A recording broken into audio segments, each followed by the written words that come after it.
Hello बच्चों, welcome to chemistry class. Today we are going to discuss JEE class paper number 5. So सभी बच्चे open करेंगे paper, सभी बच्चे पेपर ओपन कर लो और हम one by one questions discuss करेंगे JEE के लिए, ठीक है? तो ये जो अभी रिसेंट आपका पेपर हुआ, उस पेपर के सॉल्यूशंस मैं आप लोगों को बताऊंगा, ठीक है? ऑनलाइन क्लासेस में। तो क्वेश्चन नंबर 26 आपके पेपर में होगा, वहां से शुरू करेंगे केमिस्ट्री के पेपर में। First 26th question is the frequency of one of the lines in the Paschen series of hydrogen atom is 2.34 into 10 to the power 14 hertz. The quantum number n2 which cause this transition is. So basically क्या दिया हुआ है, हमको लिखा हुआ है question number 26 में कि frequency of one of the lines in the frequency is given as 2.34 into 10 to the power 14 hertz.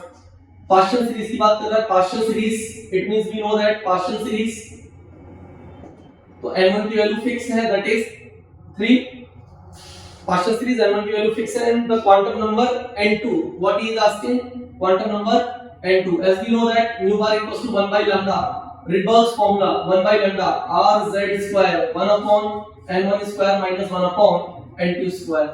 Now the thing is, see it is 1 by lambda but the frequency is given as nu equals to 2.34 into 10 to the power 14 hertz. So we know that mu equals to c by lambda.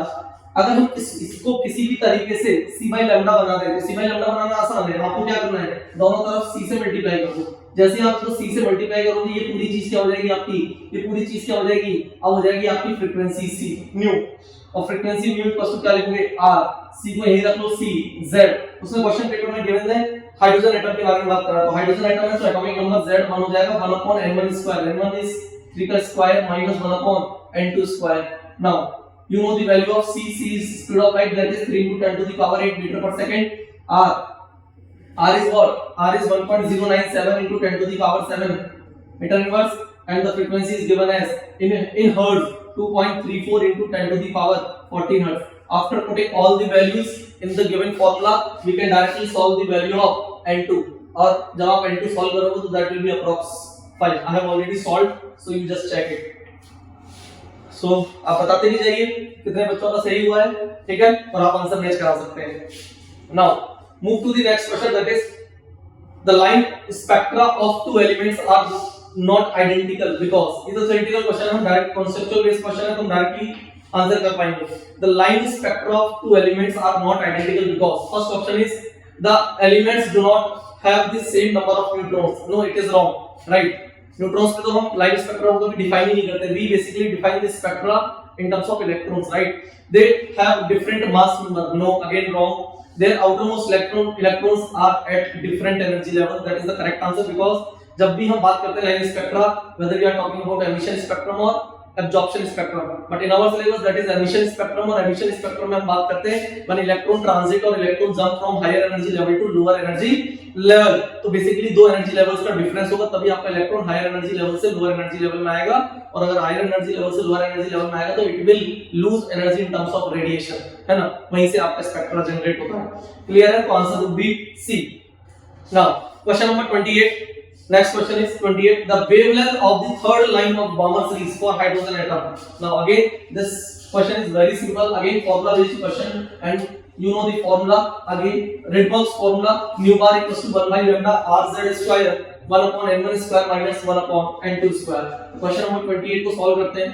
mu bar equals to 1 by lambda equals to rz square 1 upon n1 square minus 1 upon n2 square.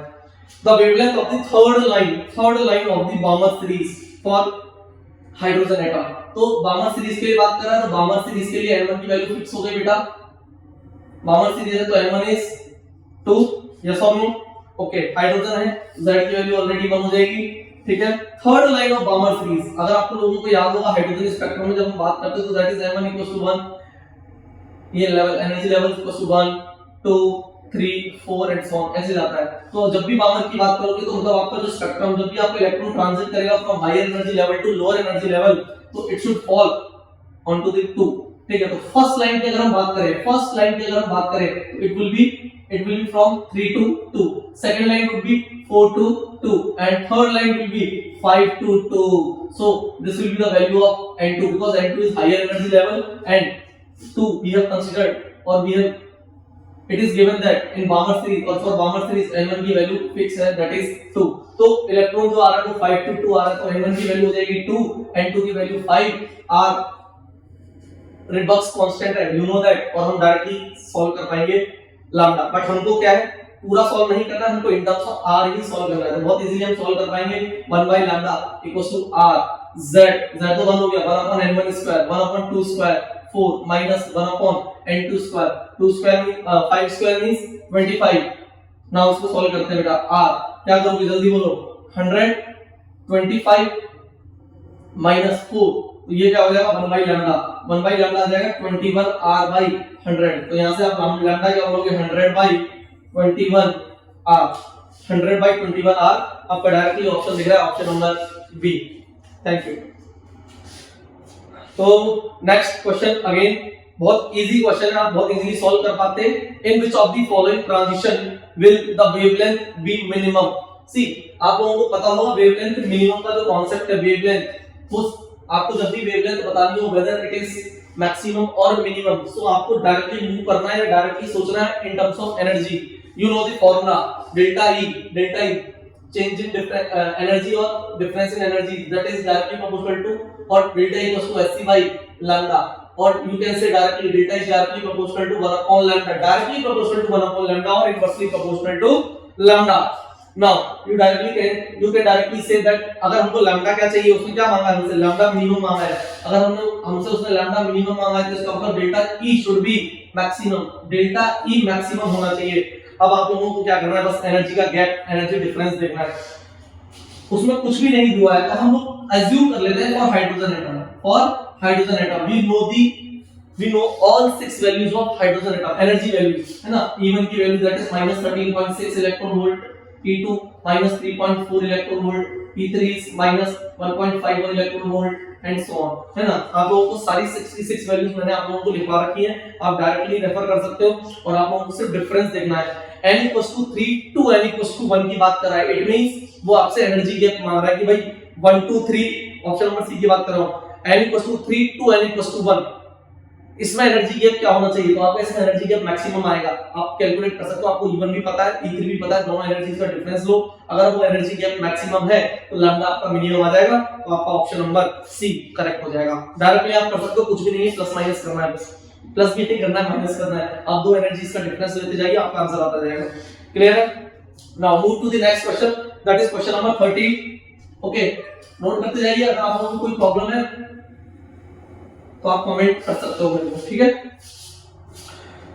Question number 30 क्या कह रहा है, in which of the following is the radius of the first orbit minimum.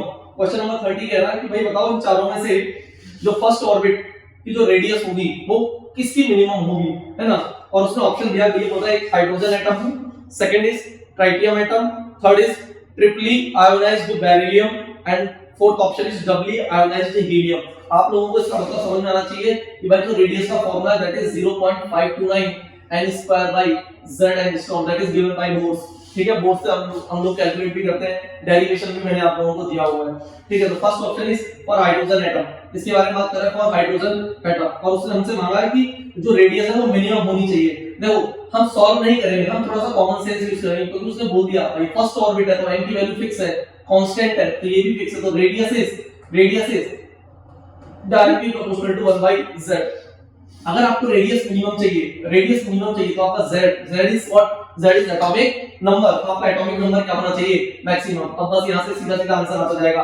Hydrogen atom तो z की value क्या हो जाएगी, सीधी सीधी 1. Tritium atom तो z की वैल्यू सीधी सीधी अगेन बन जाएगी, because tritium is nothing but the isotope of hydrogen. Hydrogens are having basically 3 isotopes, protium, deuterium and tritium. Now coming to third one, that is triply ionized beryllium. Triply ionized beryllium means beryllium plus 3. It's talking about beryllium plus 3. As we know that the Bohr's model is applicable only for single electron system, तो आप वैसे भी common sense use कर सकते थे कि atomic number of beryllium is 4 and if you ionize this beryllium by plus 3 then it will be having the number of electrons as 1, so we can directly apply the Bohr's radius formula. So उसमें कुछ भी नहीं सोचना है, आप सीधा समझो atomic number is 4, तो एटॉमिक नंबर 4 आएगा प्लस z मैक्सिमम है, z मैक्सिमम तो रेडियस आपकी मिनिमम हो जाएगी. And the fourth option is again wrong.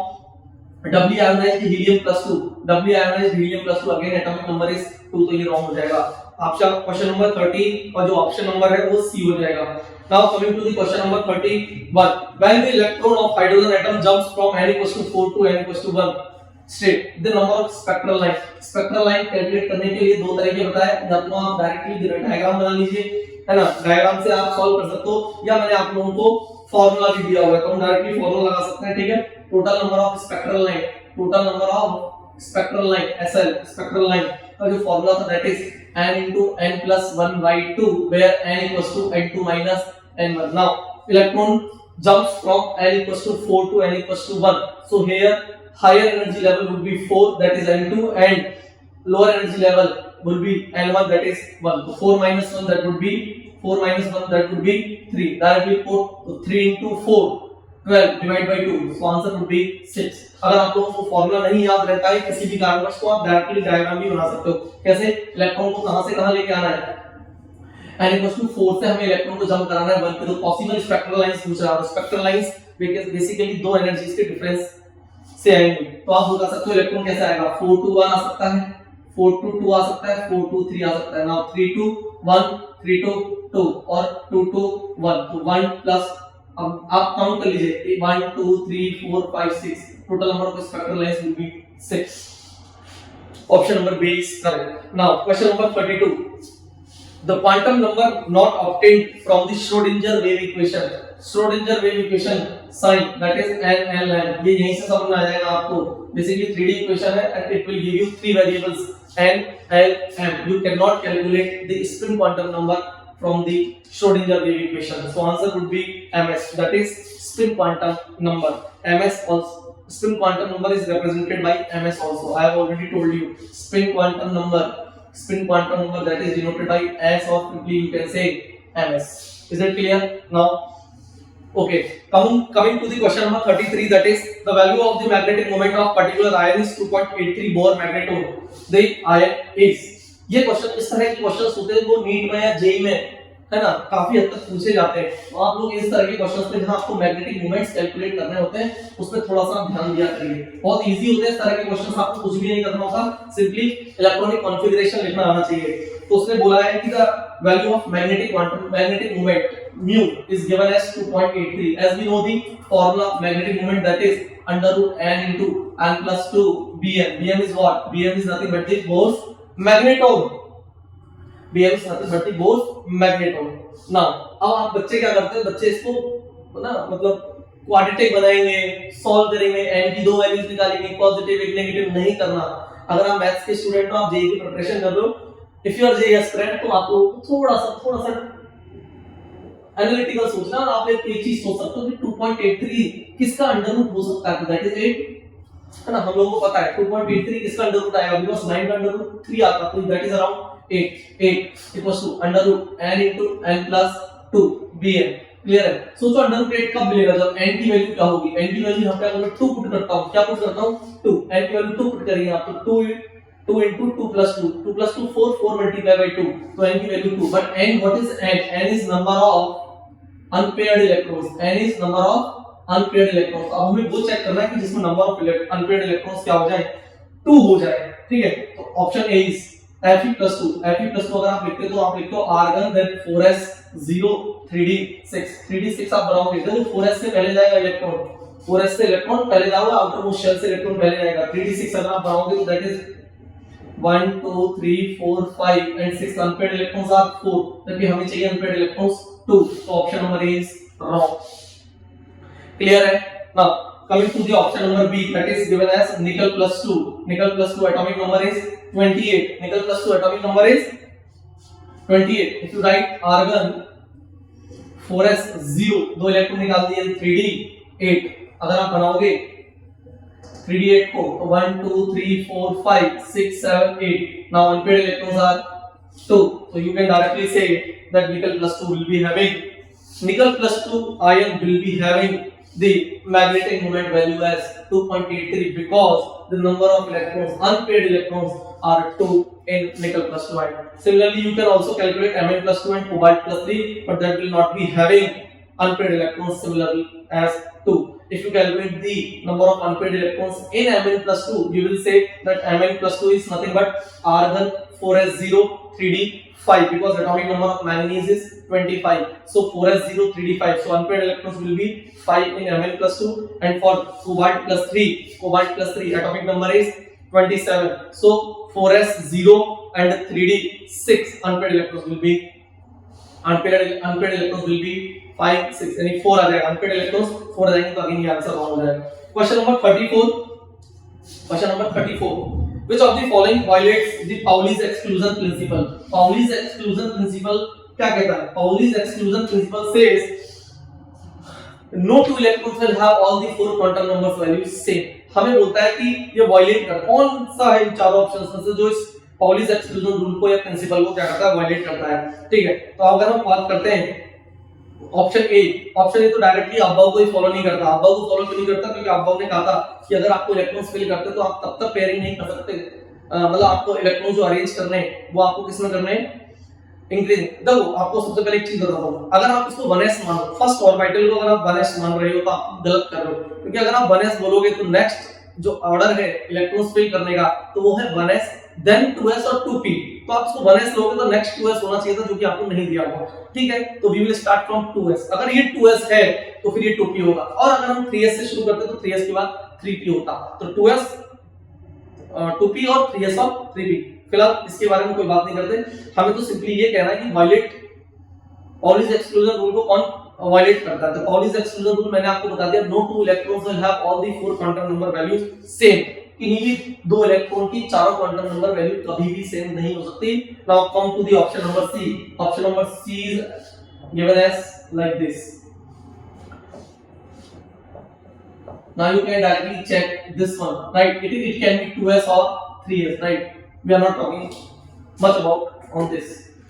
If you calculate this n की value, let's suppose it is 2s, so n की value 2. For say for 2 electrons, L for s, L will be 0, and M L0 M0, and spin will be for same. It can be either plus half for both the electrons, or it can be minus half. So all quantum numbers values are all four quantum number values are same. तो ये violet कर रहा है किसको? Pauli's के rule को. Option आपका option हो जाएगा option number C. Question number 35. Which of the following violates the above principle? Above principle क्या कहता है? Above principle basically क्या है? Above principle is nothing but आपको इलेक्ट्रॉन्स को फिल करना है in terms of उस ऑर्बिटल में इलेक्ट्रॉन को पहले फिल करना जिसमें ऑर्बिटल की एनर्जी क्या है? मिनिमम. हमें पता है कि 1s और 2s में 1s ऑर्बिटल की एनर्जी कम होगी एज कंपेयर टू 2s. तो 1s में इलेक्ट्रॉन पहले जाएगा, फिर 2s, फिर 2p, फिर 3s, फिर 3p, फिर 4s, 3d, 4p, 5s, 4d, 5p, 6s, 4f and so on. इस तरह से चलता रहता है. तो which of the following violates the above principle? तो आपको डायरेक्टली क्या हो जाएगा? ऑप्शन दिख जाएंगे, है ना? आप ऑप्शन देखिए ए बी सी डी. मैंने आप लोगों को बता दिया कि भाई इलेक्ट्रॉन्स को कैसे फिल करना है. 2s 2p 2s 2p 2s 2p 2s 2p हमको चारों ही दे रखे हैं. हम लोगों को क्या करना है? ऑप्शन नंबर डी को अगर आप ध्यान से देखें, ऑप्शन नंबर डी को ध्यान से देखो, पहले इलेक्ट्रॉन 2s में जाएगा, फिर इलेक्ट्रॉन 2p में जाता. पहले इलेक्ट्रॉन किस में जाता? 2s में, फिर किस में जाता? 2p में. जबकि उसने क्या किया है? 2s में तो एक ही इलेक्ट्रॉन फिल कर दिया. जो बी ऑप्शन है उसमें 2s को तो एक ही इलेक्ट्रॉन फिल कर दिया, और 2p में उसने क्या कर दिया? पेयरिंग स्टार्ट कर दी. जबकि ऐसा नहीं है, सबसे पहले इलेक्ट्रॉन आपको 2s में फिल करना है, after that you can move into the 2p. So it is violating the above principle. So option number D will be correct answer. ठीक है. Question number 36. Which of the following electronic configuration have the highest exchange energy? See, highest exchange energy means exchange energy just depends on the number of unpaired electrons. Now you can directly say the number of unpaired electrons in option number B are 5 and 1 6. So it will be having highest exchange energy. So answer B is correct. Option D is correct. Right? बहुत easy, ऐसा कुछ बहुत ज्यादा सोचना नहीं था. Question number 37 again बहुत easy question था. Which of the following set of orbitals are arranged in the correct order of increasing energy?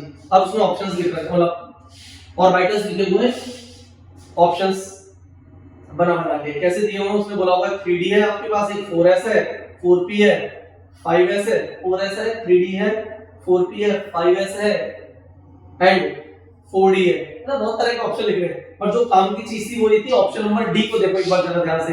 जब आप ऑप्शन नंबर डी को देखोगे तो लास्ट में उसने 3f लिखा हुआ है। 3f तो वैसे ही पॉसिबल नहीं है, 3f नहीं बनता, 3s 3p 3d बनता है, 3f नहीं बनता, तो ऑप्शन नंबर डी को वैसे देख के गलत कर दो। Now come to the option number C. Option number C में अगर आप देखो आपको मैंने बता दिया कि इलेक्ट्रॉन पहले उस ऑर्बिटल में जाएगा जिस ऑर्बिटल की एनर्जी मिनिमम होगी, और ऑर्बिटल की एनर्जी डायरेक्टली आप सिर्फ ऑर्बिट नंबर से नहीं बताते, आप बताते हो n+l रूल से, और n+l रूल से अगर आप चेक करोगे तो n की वैल्यू ये 3 है और s की भी d के लिए n की वैल्यू कितनी जाती है 2, तो n+l की वैल्यू इसके लिए कितनी जाएगी बोलो 5, इसके लिए कितनी जाएगी 5, 4 + 0 इसके लिए बोलो कितनी जाएगी 4 + p के लिए 1 तो 5, अगेन ये 5 हो जाएगी। क्लियर है?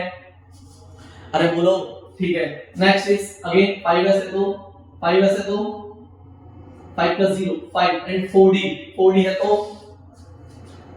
4 + 2 क्या हो जाएगा 6। बस अब इसको अरेंज करना है, हमको अरेंज करना है। कैसे अरेंज करेंगे? सबसे पहले इलेक्ट्रॉन कहां जाएगा? जल्दी से बोलेंगे। सबसे पहले इलेक्ट्रॉन जाएगा मेरा 4s, फिर 3d 4p 5s। अगर आप इसको चेक करोगे कितना है spd 0 1 2, तो 3d में इलेक्ट्रॉन पहले जा रहा है, ठीक है, 3d में इलेक्ट्रॉन जाएगा 4s n+l चेक करते जाओ, n+l n की वैल्यू 4 l की वैल्यू 0, इसमें n की वैल्यू 3 और l की वैल्यू 2, तो 3 + 2 5 हो जाएगा। ये भी क्या है, n की वैल्यू 4 l की वैल्यू 1, n की वैल्यू 5 l की वैल्यू 0। बस अब आप लोगों को पता होगा ना 1s 2s 2p 3s 3p 4s 3d 4p 5s 4d 5p 6s ऐसे चलता रहता है। तो ये क्या है बेसिकली इलेक्ट्रॉन्स फिल करने का, ये एनर्जी का ऑर्डर है, और अगर एनर्जी का ऑर्डर है तो आपको पता होना चाहिए इंक्रीजिंग एनर्जी पूछ रहा है वो आपसे, इंक्रीजिंग एनर्जी। तो सबसे पहले एनर्जी जिसमें कम होती है, जिसकी एनर्जी कम होती है उसमें इलेक्ट्रॉन्स पहले फिल करते हैं, इसलिए आप 1s में पहले भरते हो एज कंपेयर टू 2s। तो अब देख लो एनर्जी का ऑर्डर लेके आप डायरेक्टली आंसर चेक कर सकते हो अपना यहां से, है ना। तो 4s 3d 4p 5s 4d, option number सी दिख जाएगा आपको, ऑप्शन नंबर सी भी करेक्ट ऑप्शन, ठीक है भाई। Now question number 38, come to the question number 38, the number of spherical nodes in 3p orbital, 3p orbital, the number of spherical nodes, और you can directly से radial nodes, both are same, है ना, radial nodes, and the radial node formula is given as n-l-1, एंड 3p के लिए अगर बात करो तो 3p के लिए n की वैल्यू 3, p है तो l की वैल्यू 1 -1, 3 - 2 दैट विल बी 1, तो n - l - 1 की वैल्यू कितनी हो जाएगी 1। क्लियर है कहानी बेटा? चलो question number 39, in which of the following orbitals is there zero probability of finding the electron in the xy plane. See xy plane में वो पूछ रहा है कि xy प्लेन में बताओ कि भाई किस ऑर्बिटल में जो होगी वो जीरो प्रोबेबिलिटी होगी फाइंडिंग द इलेक्ट्रॉन्स। सीधी सी बात है भाई, xy प्लेन होगा तो आप pz बनाओगे, pz कैसे बनाते हो आप जल्दी बोलो। अगर ये z एक्सिस है मेरी, ये अगर ये z एक्सिस है तो बीच में नोड आता है, ये एक लोब हो गई, ये दूसरी लोब हो गई, प्लस माइनस, तो अगर आप ये x है, बाहर की तरफ क्या है y, xy प्लेन एक ऐसा प्लेन होगा जहां पे क्या होगा इलेक्ट्रॉन डेंसिटी 0 होगी, तो उसी की बात कर रहा हूं। xy प्लेन कहां पे है, ये है pz along the z axis, तो पक्का आंसर आ जाएगा pz। Last question number 40, today we will discuss only 15 questions, so last question is 40 questions. Which of the following electronic configurations have zero spin multiplicity? ठीक, zero spin multiplicity का जो concept है मैं आप लोगों को बता देता हूं, है ना। Zero spin multiplicity formula is given as total zero spin multiplicity is capital S is equals to 2s plus 1. Now you have to count first कि भाई स्पिन कितना है। फर्स्ट ऑप्शन आप देखेंगे, अगर आप अपवर्ड एरो को ले रहे हो प्लस हाफ, तो plus half plus half plus half, तो तीनों कितने हो जाएंगे प्लस 3/2, 3/2 आ जाएगा, प्लस 3/2 है इनटू 2 प्लस 1, तो ये बेसिकली आएगा 4। जबकि हमको पूछ रहा है कि 0 होना चाहिए, तो आपका ऑप्शन नंबर 1 तो वैसे ही रॉन्ग हो गया। Now coming to the option B and C. Option B and C पे आप बात कर सकते हो क्योंकि इसके दो आंसर हो सकते हैं इस क्वेश्चन में। इसमें ऑप्शन इसी तरह दिए कि आपके दो आंसर हो सकते हैं, क्योंकि लड़ाई किस बात पे है कि सर अगर मैं ऊपर वाले को प्लस हाफ लूं या माइनस हाफ लूं, क्वेश्चन में मेंशन नहीं किया है, इसलिए हमें सोचना पड़ेगा। ऑप्शन नंबर बी को अगर आप ध्यान से देखो तो दो अपवर्ड एरो है, एक डाउनवर्ड है, तो लेट्स सपोज कि ऊपर वाला एरो प्लस हाफ है, तो 2 प्लस हाफ हो गए, तो प्लस हाफ 1, नीचे वाला माइनस हाफ, तो 1 माइनस हाफ तो आ जाएगा हाफ। सिमिलरली कितना जाएगा हाफ, तो आप फॉर्मूला क्या लगाओगे 2 into half plus 1 that is 2। तो अब आप बोलोगे कि सर इसमें तो जीरोस की मल्टीप्लिसिटी नहीं आ रही, लेकिन अब मैं आप लोगों को बताता हूं। अब आप जो अपवर्ड एरो है आप उसको ले लो माइनस हाफ, क्या ले लो माइनस हाफ। तो अगर मैं इसको माइनस हाफ लेता हूं तो देखना जरा ध्यान से बेटा, minus half 2 into minus half that will be -1 plus 1, तो आपका आंसर क्या आ जाएगा 0। देखो तो पॉसिबिलिटी है बी ऑप्शन की, ठीक है। ऑप्शन नंबर सी भी आप इजीली सॉल्व कर सकते हो, option B and C both are correct in question number 40। तो आज हम इतना ही डिस्कस करेंगे बेटा। 15 questions I have already discussed, now 10 remaining questions है जो हम नेक्स्ट क्लास में देखेंगे, ठीक है। चलिए bye, thank you, have a good day.